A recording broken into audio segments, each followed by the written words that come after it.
Hi, and welcome to Coffee and Galactus. I'm your host, Joe. If you're new to this podcast, I want to welcome you and just let you know that this is a weekly podcast where we sit around the coffee table, drink coffee, talk about the supernatural, mysticism, and what else lies in the beyond. If this is something that interests you, then I hope you stick around and enjoy this week's episode. Thank you.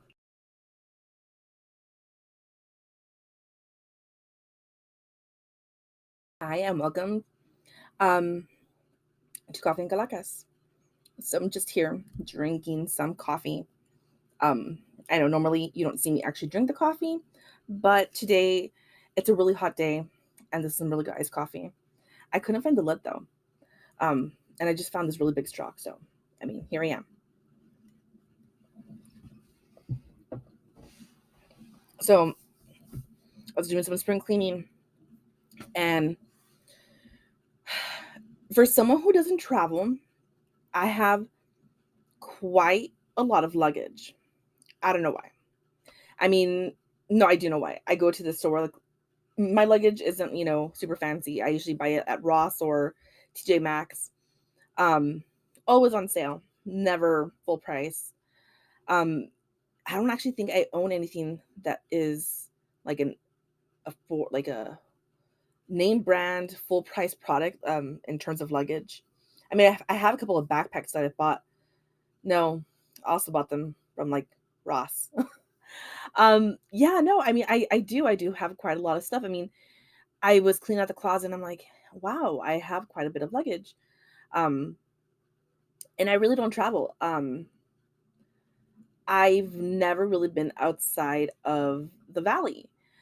Yes, I've traveled to Dallas because I have family up in Dallas, and when I was younger, we would go to Dallas. Um, I I did travel to like Corpus once. One time, I did stay in Austin for like 3 4 days. But that was like a school thing though. On my own, I've never actually really traveled. Um, One time I traveled with some colleagues from school. We were going to Dallas for a conference, and that was fun. Like no joke, I miss them. I really think we should all just go and have a little road trip again. It was fun. We all got lost together. We ended up in this little in this little town that kind of reminded me of something you get out of like the Texas Chainsaw Massacre. It was creepy. I mean, a lot of abandoned buildings. Just you get that weird vibe. And we were kind of lost. Like the GPS kind of led us astray. And I remember they're like, "Oh, let's go ask for directions." And so I went inside and I'm like using the whitest white girl accent I could muster up. I mean, because you could tell these people are not, friendly to outsiders. And I said, "Hi, how are ya? I'm just passing through, and I'm a little lost. How do I get back to the highway? I'm heading to Dallas, and I just want to try to get there before nightfall." And the man, I mean, you could like honestly, like I say, you could tell that he was not friendly with outsiders, but because I used the whitest, white girl accent, and I was just being super friendly and chirpy and stuff, it was like, "Oh yeah, yeah, yeah, you're gonna do this," and he gives me directions. Came so I go to my my friend I'm gonna say his name, Joe, and yeah, two Joes, I know. Destined. It was meant to be. It's beautiful. It's great friends. He's a great friend. So I go to him, I'm like, "Hey, this is the directions he gave me." He wrote them down for me. Okay, cool. So he starts driving off, and it was a couple of us in the car. I think it was Joe, myself, Carla, Marisol, and then Mariela. I'm not sure if it was anyone besides us, that group. But I know it was us, like, at least like what, 5, 6 of us. And so we're heading, using the directions, we're following the directions, and it leads us to like this weird like little tunnel that we have to cross through, like some abandoned train tracks, a bunch of like country where like, it's just field, small little farmhouse in the back. Field, a cow, a random farmhouse in the back. Like, it was just random. And he's like, "Yeah, just follow the directions." And we're following them. And you can tell that this is, like for us, since we're outsiders, we felt very sketchy. Like we got a little sketchy vibe out of it. But luckily, he didn't lead us to any slaughterhouses. Thank God. That would have been awful. I don't think I would have been able to outrun someone. No, I would have fallen down and flat on my face and just been like, okay, just all right, go ahead. So yeah, no, we managed to get to the expressway and back to the highway, and within like 30 minutes we entered actually Dallas, and then we ended up getting lost in Dallas. Ended up in some neighborhood. We started hearing some gunshots, and it was kind of an adventure. But honestly, that was the only time I've actually traveled away from my family. And yeah, it was a school thing, but I did do some traveling. And on the way back, we traveled back, we stopped towards Austin, and then from Austin, San Antonio. But I didn't actually explore San Antonio. So I've never actually been to San Antonio. I would love to. I really would. Like maybe one of these days I'm gonna muster up enough, courage to ask for several days off and save some money and go and just explore San Antonio at least for a weekend or something. I don't travel, I really don't. So when I stopped in San Antonio with my friends, um, I was in a lot of pain. My gallbladder was like, close to rupturing, and I was in so much pain. And I had my pills and I would pop them and stuff to like relieve the pain, but I hadn't eaten. I was just grumpy. I was just not having it. And then we had to rush out of there because we had to be back in Brownsville by a certain hour because one of the girls needed to cross back through the bridge to Matamoros. So, it was just like, okay, we got to rush. We got to rush. We got to rush. And I didn't actually enjoy San Antonio. I saw sort of like the incident of a food court at the mall, I think. I don't know where we were. And then I sort of saw the Alamo, sort of. And I really wanted to see the Alamo, so just sort of seeing it was kind of like a happy moment for me. Um, I always had a fascination with the Alamo. In 3rd grade, I did a actual replica of the Alamo for class because sometimes you just have to, right? So yeah, honestly, I've never traveled, and this leads me to this week's story. So if you are somewhere from Texas, I mean, Valley, or I mean, if you've been to San Antonio, I'm pretty sure you've tried it. You've gone to the ghost tracks. And if you're not from Texas, you're not from San Antonio, maybe you don't have anything, you have no clue what I'm talking about. So there is a set of train tracks. I don't know if they're still there or not, honestly. From what I had last heard, they were still there. But if I am wrong, comment and let me know, okay? But yeah, so from what I know the story is that it's a short one, okay? So it's a group of kids. So if you okay, scratch that. So if you go to this train tracks and you put your car in neutral, you park, you stop your car on the train tracks, put your car in neutral, your car won't move. And then all of a sudden it just moves. Like it just like someone pushes it. And people have said they go out there, they put baby powder on the trunk of the car, and then when they get out of the car, there's handprints on the trunk. So the legend goes as follows. Okay, so this takes place in San Antonio, um, and it happened between the 1930s and the 1940s. So a school bus driver was taking some kids home from school, and the bus stalled at at the intersection of Vilman and Shane. The bus driver tried to restart the bus and was working on the bus when he sees a train coming. He tries to get the kids out of the bus, but sadly enough, the bus gets hit. It separates I believe, if I'm not mistaken, it separated the bus from where the bus driver was at to where the kids were. The kids all died, but the bus driver survived. Okay. Um, and the reason it happened was, that he didn't see the train coming fast. When you could think the kids, there just wasn't enough time. Something about how the train also had like a missing light, and so, by the time he saw heard the horn, sees it, barreling down towards them, you know, it was too late, and 10 kids die, and the bus driver uh, survived. Okay, now that's like the short and fast version. There is a longer version that I did read about, and from what I read was this. Okay, it says, um, decades ago, on an especially dark evening, a nun was driving a school bus filled with children home after a field trip. They were heading down Shane Road, but when approaching the railroad crossing, the bus abruptly stalled out on the tracks. Most of the students were sleeping, so she was trying to be quiet and trying to, attempt to restart the engine on her own. It was then that a train emerged, just kind of out of nowhere, and the headlamp was burnt out. So she hadn't seen the light, before. It offered no warning, so it just kind of started barreling down. It was too late to get all the children out of the bus, and as the train was moving toward them, it was coming too fast, and she was trying to turn on the bus, and it wasn't turning. And just as it smashed in through the bus, it cut it in half. The nun was thrown out of the windshield, but she survived. The young children on the bus were not as fortunate, and they were all killed instantly.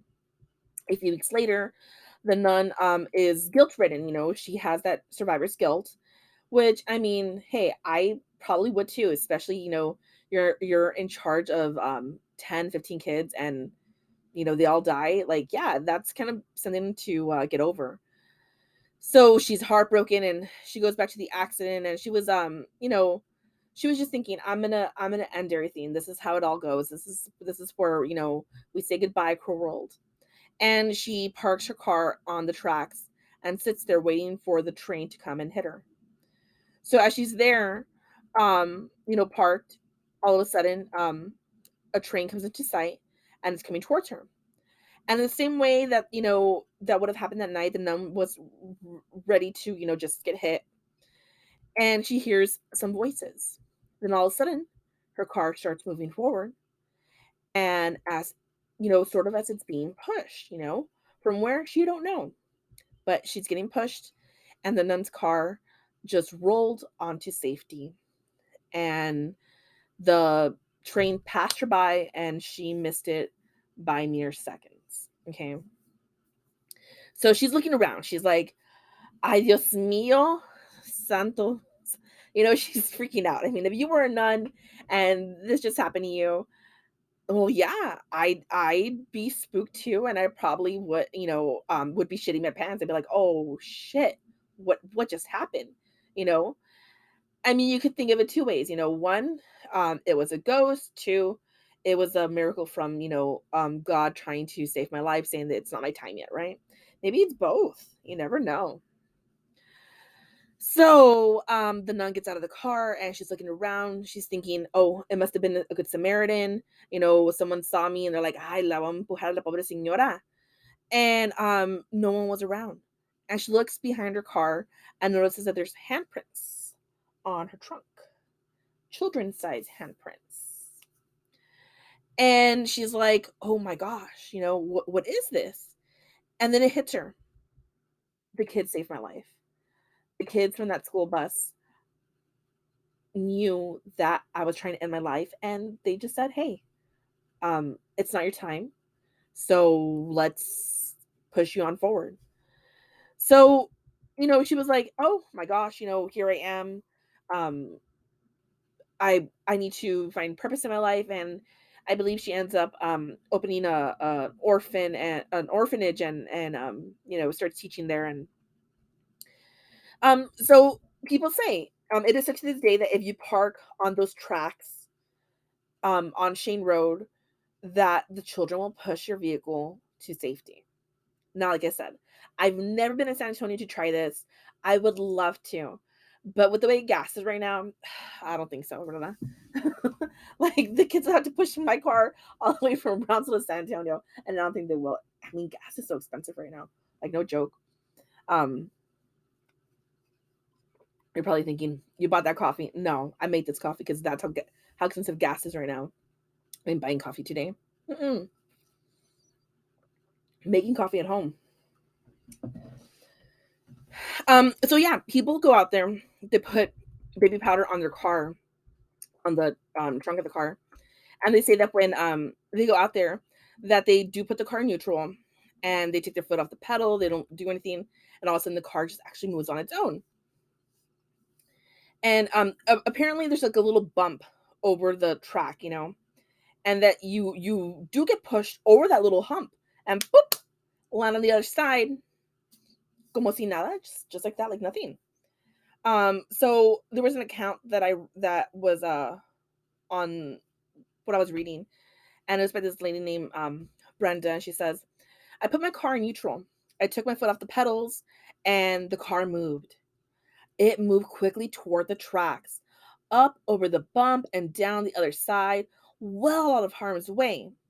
I was so excited. I got out to check the back of my car, and there were these tiny little handprints, plain and clear, and so tiny. The prints were perfect.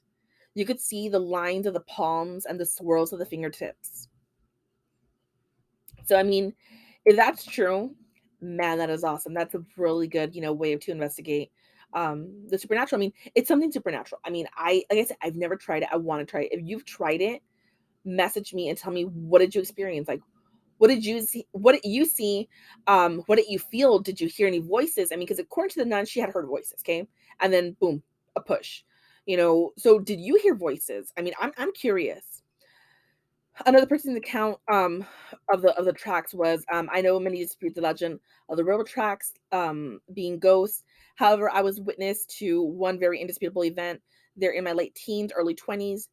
um I once went over in my convertible with a new parakeet in the car.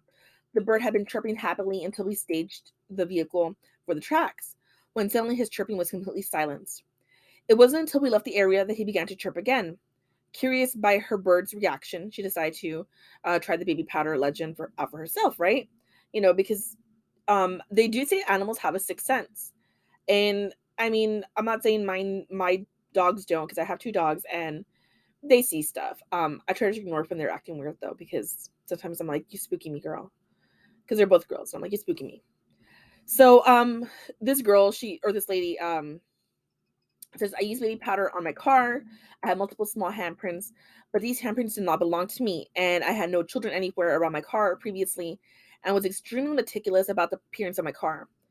She then points out, when one washes their car with dish soap, oils from the hands are removed, so no oil or prints will remain. So there you go. You have people who have tried it. Again, I don't know how true their encounters are, right? But it's possible. I mean, there are things in this world that just can't be explained sometimes, which I love that. I love that sometimes you just can't explain anything. I mean, I'm sitting down at my desk the other day, and I'm working from home right now. And no, I'm not sick. I'm not sick. I just chose to work from home for a while, which helps me stay focused on my work, honestly. So I'm sitting down, I'm alone, and all of a sudden the restroom just flushes on its own. I mean, yeah, my house is old, so maybe it's old pipes and stuff, but nah, this is a flush, okay? It's no pipes, just it was just a flush, a straight up flush. And I'm like, who was that? You know. Um I'm like I said, I'm working from home for a while, and as I'm sitting down typing stuff, I'm alone, and I hear a noise coming from behind me, like a rustling sound. And I thought it was my dogs, you know. And I turn to the side, and I see both my dogs are sitting next to me, and both of them are staring at the room behind me. Door is open in that room, and they're just kind of like, and I'm like, mm. I'm gonna be in a meeting right now. I can't have this. So without even like looking, I get up. My back is facing the door, and I reach behind me, felt for the door handle, and just closed the door behind me.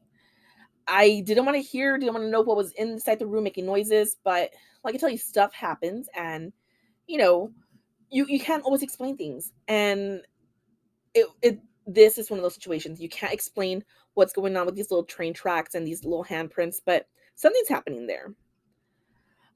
So honestly, that is a story of the haunted tracks. I like to call them baby hands, because I imagine little baby, tiny little baby hands, pushing a little car, and with little baby, baby angels pushing a little, car with their baby hands, and boop.